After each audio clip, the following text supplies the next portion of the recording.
जिंदाबाद जिंदाबाद जिंदाबाद जिंदाबाद।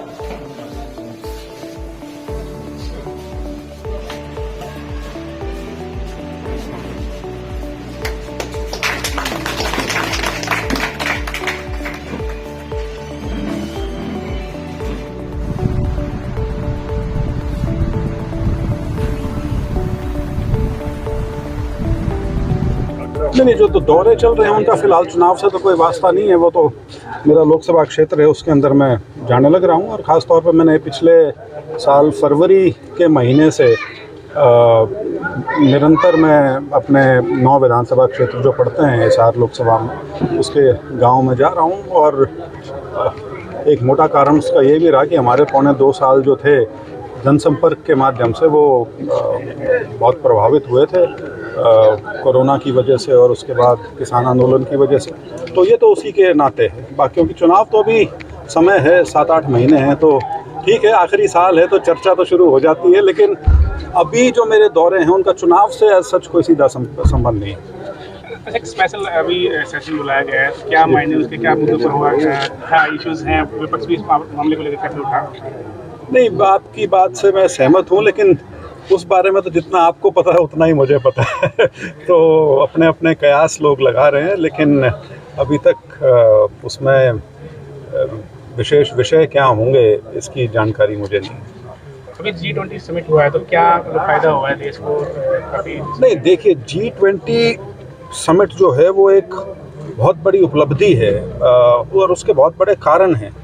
और उसका सबसे बड़ा कारण ये है कि एक ऐसे माहौल में जहाँ पे यूक्रेन की लड़ाई को करीब 1.5 साल से ऊपर हो गया है चलते हुए, और उसके बावजूद एक कंसेंसस डिक्लेरेशन, मतलब सर्वसम्मति से एक डिक्लेरेशन साइन हुआ है।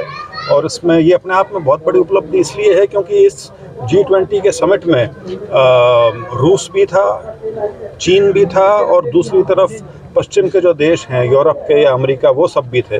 और जिस प्रकार का तनाव आजकल दुनिया में है, उसके बावजूद इस तरह का डिक्लेरेशन साइन होना वो एक बहुत बड़ी बात है, जिससे जो हिंदुस्तान का जो एक दर्जा है दुनिया के अग्रणी देशों में, उसको बहुत मजबूती मिली है। और मजबूती नहीं मिली, उसकी पहचान हुई है कि हम अब उस स्टेज पे आ गए हैं जहाँ दुनिया में हमारी बात सीरियसली सुनी जाती है और लोग उसको मानते भी हैं।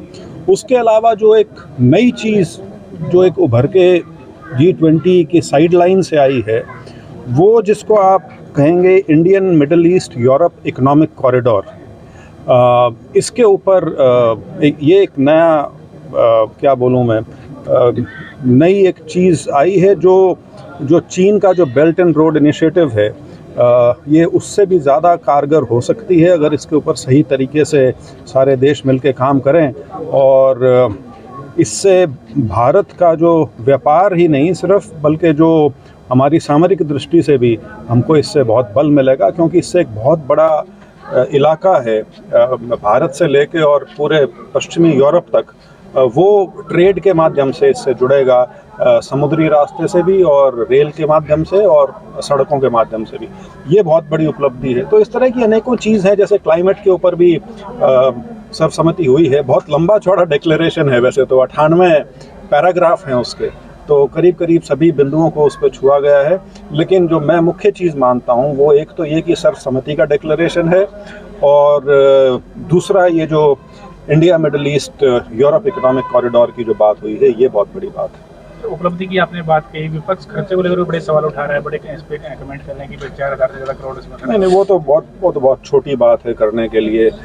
जब इतने बड़े स्तर का कोई आयोजन होगा तो खर्चा तो उसमें होगा ही।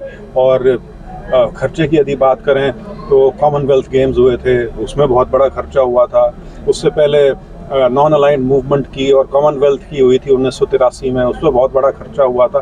तो वो तो जब आप पूरे दुनिया का केंद्र बिंदु बन जाते हो, इस नाते कि सारी दुनिया के बड़े जो देश हैं वो आपके यहाँ किसी कॉन्फ्रेंस के लिए आएंगे, तो खर्चे तो स्वाभाविक सी चीज़ है, होते हैं। लेकिन कोई ऐसा जिसको कहते हैं अंग्रेजी में वेस्टफुल एक्सपेंडिचर वाली कोई बात नहीं है। ये पैसा अच्छे काम के लिए लगा है, इसमें कोई संदेह नहीं। और देखिए, G20 का जो मुद्दा है उस पे मेरा ये मानना है कि किसी प्रकार की पार्टीबाजी के नज़रिए से उसको नहीं देखना चाहिए। ये एक देश के गौरव की बात है कि हमें इतनी बड़ी कॉन्फ्रेंस को होस्ट करने का मौका मिला, जिसमें 1 लाख डेलीगेट्स आए थे और सारे बड़े बड़े देशों के जो हेड्स ऑफ द स्टेट्स थे या प्राइम मिनिस्टर्स थे वो आए थे। तो उस नाते बहुत बड़ी अचीवमेंट है और खर्चा कोई ऐसा नहीं है कि उसके बारे में कोई कंट्रोवर्सी की जाए या किसी प्रकार का विवाद उस पर किया जाए। हरियाणा का जिक्र करते हैं तो उचाना सीट का बड़ा खास जिक्र आता है। दुष्यंत चौटाला भी बड़ी तैयारी कर रहे हैं और आप भी तैयारी कर रहे हैं, मैम भी लगे हुए हैं। तो क्या रहेगा आने वाले चुनाव में, क्या समीकरण बनेंगे गठबंधन को लेकर, चुनाव को लेकर? देखिए, गठबंधन क्या रहेगा नहीं रहेगा वो तो पार्टी का जो नेतृत्व है उसने उसका फैसला करना है, लेकिन मेरा खुद का मत हमेशा से ये है, ख़ास तौर पे अब क्योंकि हम चुनावी वर्ष में हैं, कि इस गठबंधन का राजनीतिक तौर पे पार्टी को हरियाणा में कोई लाभ नहीं है। और जहाँ तक रही उचाना की बात, उचाना पिछले करीब 7 दशकों से राजनीतिक तौर पे हम तो यहीं के हैं, यहीं रहेंगे, और कोई ये सोचे कि गठबंधन या किसी और कारण से चुनावी मैदान से हट जाएंगे तो ऐसा होने वाला तो है नहीं।